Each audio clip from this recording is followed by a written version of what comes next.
Nous allons maintenant revenir un peu en arrière pour comprendre ce qui se passait en France dans ce temps-là, c'est-à-dire depuis que Charlemagne était mort.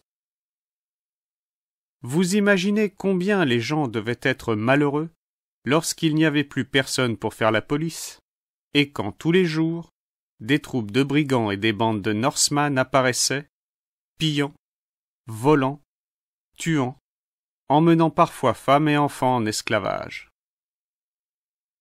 On vivait dans une crainte perpétuelle et dans la désolation.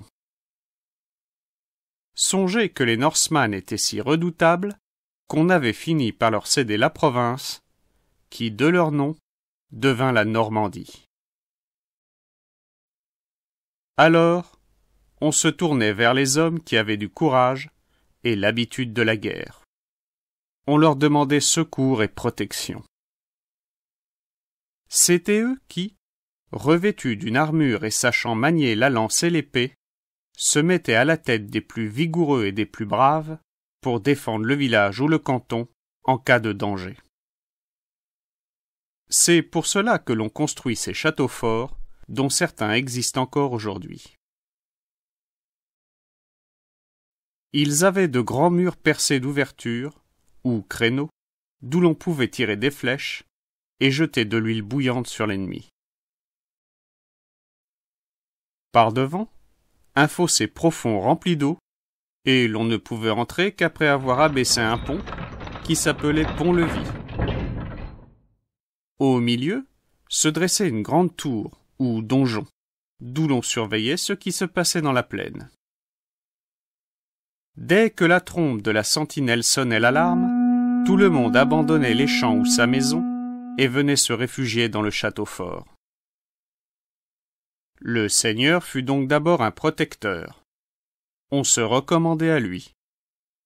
Et en échange des services qu'il rendait, on lui promettait obéissance. Car, dans le péril, on obéit volontiers à celui qui peut vous sauver la vie, et on lui donnerait tout ce qu'on possède, même sa liberté. Mais tous les seigneurs n'étaient pas assez forts pour résister à l'ennemi, et ils se recommandaient à leur tour à de plus puissants qu'eux. C'étaient leurs suzerains, dont ils étaient les vassaux, tandis qu'ils avaient eux-mêmes des vassaux au-dessous d'eux. C'est ce qu'on appela la féodalité. Représentez-vous le régime féodal comme une grande pyramide, au haut de laquelle il y avait le roi. Seulement, le roi n'était pas toujours respecté comme il aurait dû l'être de tous ceux dont il était le suzerain. La plupart des seigneurs se regardaient eux-mêmes comme des rois chez eux. Ils ne voulaient pas reconnaître d'autre autorité que la leur, ni obéir à personne.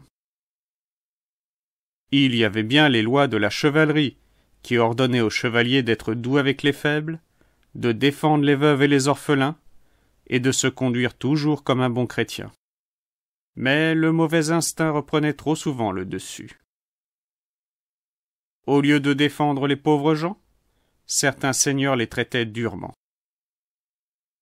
Beaucoup se battaient entre eux. Et certains se conduisaient même comme de vrais bandits, et sortaient de leurs donjons pour rançonner les marchands qui passaient sur les routes. L'Église intervenait souvent, et elle imposait à ses batailleurs la trêve de Dieu. Mais elle-même n'était pas toujours écoutée.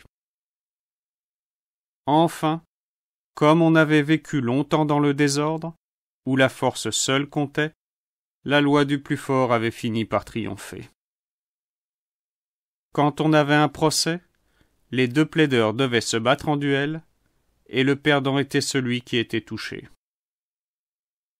C'était ce qu'on appelait le jugement de Dieu. Vous voyez donc que la féodalité avait de bons côtés, et qu'elle avait d'abord été utile. Bientôt, on n'en sentit plus que les abus. En effet, comme il n'y avait plus à craindre des barbares, Norseman ou autres, l'autorité du seigneur pesait aux petites gens.